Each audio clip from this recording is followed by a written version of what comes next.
इस लेक्चर में मैं आपको condition for maximum efficiency of transformer के बारे में डिस्कस करेंगे। तो इफिशिएंसी ऑफ द ट्रांसफार्मर निकालना है हमें। इफिशिएंसी का मतलब क्या होगा? आउटपुट बाय इनपुट पावर, है ना। तो इफिशिएंसी क्या हो गया? Output power by input power. इसको आप ऐसे भी लिख सकते हो, output power by input power का लिख सकते हो output power plus losses. Okay, output power bye output power plus जो लॉस होता है आपका ट्रांसफार्मर में, क्या होता है? एक आयरन लॉस जिसको हम PI से लिखते हैं, और एक कॉपर लॉस जिसको मैं PCU से लिखता हूं। ओके, इसको इक्वेशन नंबर मैंने फर्स्ट मान लिया। ओके, तो अब मान लो ये ट्रांसफार्मर है। ओके, ये आपका ट्रांसफार्मर, ये इसका प्राइमरी वाइंडिंग, ये सेकेंडरी वाइंडिंग। ओके, आपने इस पर वोल्टेज लगाया, आपने V1, करंट फ्लो हुआ I1। इसमें मैं करता हूं क्या हूं कि जो नो लोड करंट है उसको हम नेग्लेक्ट मान लेते हैं। Neglect I0, no load current को मैंने क्या किया? नेग्लेक्ट मान लिया। तो ये प्राइमरी वोल्टेज क्या है आपका? V1, primary current I1। आपने एक लोड लगा लिया जिसका पावर फैक्टर क्या है? cos ∅2। ओके, इससे जब लोड कनेक्ट करेंगे तो इससे क्या होगा? करंट फ्लो होगा I2, और ये जो V2 क्या है? Load voltage. क्लियर? तो अगर आपसे पूछा जाए कि आउटपुट पावर क्या, आउटपुट पावर मतलब एक्टिव पावर क्या होगा? एक्टिव पावर क्या होता है? Voltage current into power factor. तो क्या हो जाएगा output power? V2 output power जो हो जाएगा वो क्या होगा? V2 I2 cos ∅2। क्लियर? जहां पे cos ∅2 क्या है? लोड पावर फैक्टर, V2 क्या है? लोड वोल्टेज, I2 क्या है? Load current. अब PI तो कांस्टेंट है, जो क्या होता है? Sum of hysteresis loss plus eddy current loss.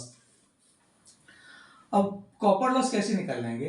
Primary winding का रेजिस्टेंस क्या है? सपोज करो ये R1 है, इसमें करंट फ्लो हो रहा है I1। इसमें जो और सेकेंडरी वाइंडिंग का जो रेजिस्टेंस है क्या है? वो R2। इसमें जो करंट फ्लो हो रहा है वो I2। तो जो कॉपर लॉस होगा, टोटल कॉपर लॉस, ये क्या हो जाएगा? I1 square R1 primary copper loss, और I2 स्क्वायर R2, ये क्या हो गया? Secondary copper loss. हम जानते क्या है कि I1 by I2 is equal to क्या होता है? N2 बाई N1, मतलब K। तो I1 इज इक्वल टू क्या हो जाएगा? KI2। तो करेंगे क्या? जो हम यहाँ पे दो इलेक्ट्रिकल सर्किट है, दो इलेक्ट्रिकल सर्किट से हम एक इलेक्ट्रिकल सर्किट बनाने जा रहे हैं। इसमें कर रहे हैं कि जो प्राइमरी वाइंडिंग का जो सर्किट है उसको हम सेकेंडरी साइड हम ले जाएंगे।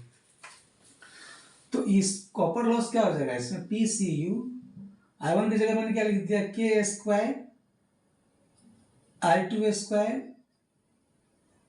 R1 plus I2 square R2। तो इसमें जो सॉल्व करेंगे इसको आप, तो क्या होगा? K square R1 plus R2 I2 square, इसको बोलते क्या है? R1 dash plus R2 I2 square, है ना। तो ये R1 डैश क्या हो गया? आपने प्राइमरी वाइंडिंग का जो रेजिस्टेंस था उसको आपने क्या किया? सेकेंडरी साइड ले गया। ओके, तो ये जो दोनों जो आ गया वो सेकेंडरी साइड में रेजिस्टेंस आ गया, इसको मैंने R02 लिख दिया, I2 स्क्वायर। क्लियर? तो कॉपर लॉस क्या हो जाएगा? I2 square into R02। Okay, तो इसको मैंने सेकेंडरी वाइंडिंग के टर्म में लिखा है। अगर आप चाहते हो प्राइमरी वाइंडिंग के टर्म में लिखना है तो क्या लिखोगे? R01 square into I1 square. Clear? अब put in first, from first क्या होगा? इफिशियंसी ऑफ ट्रांसफार्मर, इस दोनों को मैंने क्या किया? क्वेश्चन नंबर 1 में पुट कर दो। तो जो इफिशियंसी हो जाएगा इज इक्वल टू, आउटपुट क्या है? V2 I2 cos ∅2 by V2 I2 cos ∅2 plus P I plus copper loss के लिए लिया मैंने I2² R02। अब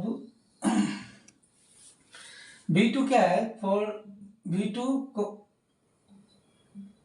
cos phi2 ओके R02 ये सब क्या है?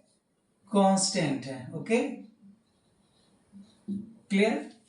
मतलब अगर कोई volt supply volt for a given load voltage load power factor okay ये सब क्या हो गया? ये कांस्टेंट हो जाएगा। तो ये जो V2 और cos phi2 ये दोनों कांस्टेंट है, तो इसका जो प्रोडक्ट है उसको हमने K से लिख दिया। ओके K सपोज करो K1 से लिख दिया है ना, तो K1 इंटू क्या हो जाएगा? ये I2 bye K1 I2 plus PI plus I2² R02 इसको मैंने सेकेंड मान लिया। वेयर K1 क्या है? V2 cos phi2 ये क्या हो गया आपका? कांस्टेंट। ओके तो इफिशियंसी किस पे डिपेंड कर रहा है? क्योंकि आयरन लॉस भी कांस्टेंट है, K1 कांस्टेंट है, R02 कांस्टेंट है, तो इफिशियंसी जो हो गया करंट पे डिपेंड करेगा, है ना। तो करेंगे हमें करना क्या? कंडीशन फॉर मैक्सिमम इफिशियंसी निकालना है। तो dN बाय di2 निकाल के इसको क्या करेंगे? हम जीरो इक्वेट कर दें। ओके तो कैसे निकालेंगे? dN by di2 u by v है ना, ये आपका u हो गया, ये आपका v हो गया। तो इसका डिफरेंशिएशन क्या होता है? v मतलब क्या हो गया? K1 I2 plus PI plus I2² R02 denominator into differentiation of numerator. Okay तो क्या होगा? I2 के रिस्पेक्ट में क्या हो जाएगा? न्यूमरेटर का जो डिफरेंशिएशन क्या होगा? वो K1 हो जाएगा माइनस न्यूमरेटर क्या है आपका? K1 I2 differentiation of denominator, तो K1 I2 का डिफरेंशिएशन I2 के रिस्पेक्ट में K1। आयरन लॉस ये क्या कांस्टेंट है? 0 प्लस I2 का क्या हो जाएगा? I2² का 2I2 into R02 divided by V² denominator का स्क्वायर, मतलब K1 I2 plus PI plus I2² R02 का होल स्क्वायर। इसको क्या करेंगे? जीरो कर देंगे। ओके तो ये क्या आ जाएगा? सॉल्व करेंगे तो K1 I2 plus PI plus I2² R02 K1 is equal to K1 plus 2I2 R02। Okay तो ये K1 से K1 कैंसिल आए हो जाएगा। तो अब कैसे लिखेंगे आप इसको? K1 I2 plus PI plus I2² R02 K1 I2 plus 2I2² R02। Okay तो ये से ये कैंसिल हो गया, उसको उस साइड ले जाएंगे तो PI इज इक्वल टू क्या हो जाएगा?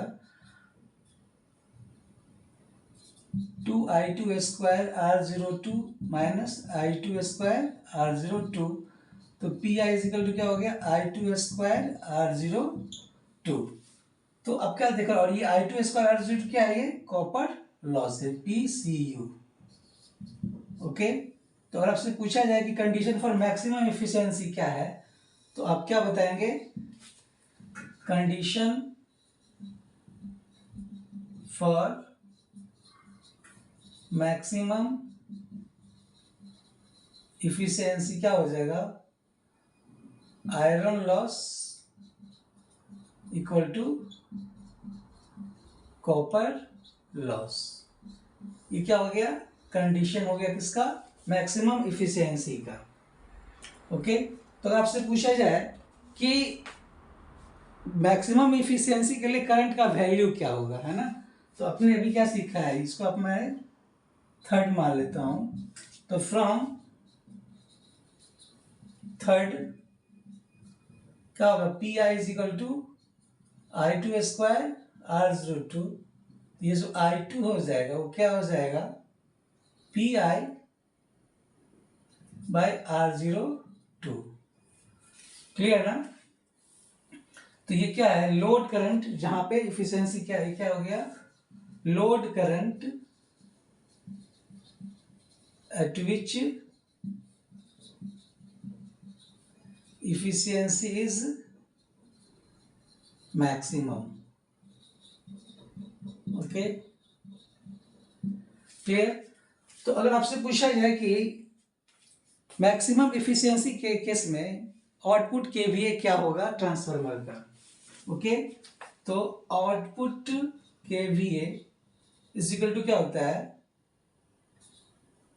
लोड करंट, है ना, लोड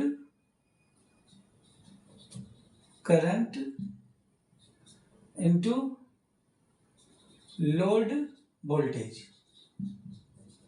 ओके, तो लोड करंट क्या है, क्या है यहाँ पे इसका, ये P I by R zero two, ये क्या हो गया आपका load voltage V two. Clear? अगर इसको मैं I2 से मल्टीप्लाई कर दूं, ओके, तो ये क्या हो, P I by I2 square R zero two into V two. तो ये जो आपका आया I2 और V2, I2 V2 P I by P C U, ये जो I2 स्क्वायर I2 क्या कॉपर लॉस, और ये V2 I2 क्या हो गया, फुल लोड केवीए, मतलब क्या हो गया, ये full load KVA into iron loss by copper loss. तो आपसे पूछा जाए कि जब इफिशियंसी मैक्सिमम हो, for maximum efficiency output KVA क्या होगा, तो क्या करेंगे, फुल लोड केवीए को मल्टीप्लाई करेंगे किससे, square root of ratio of iron loss और कॉपर लॉस के रेशियो से। क्लियर? तो ऐसा करते हैं, आपको ये समझ में आया होगा। ठीक है, थैंक यू।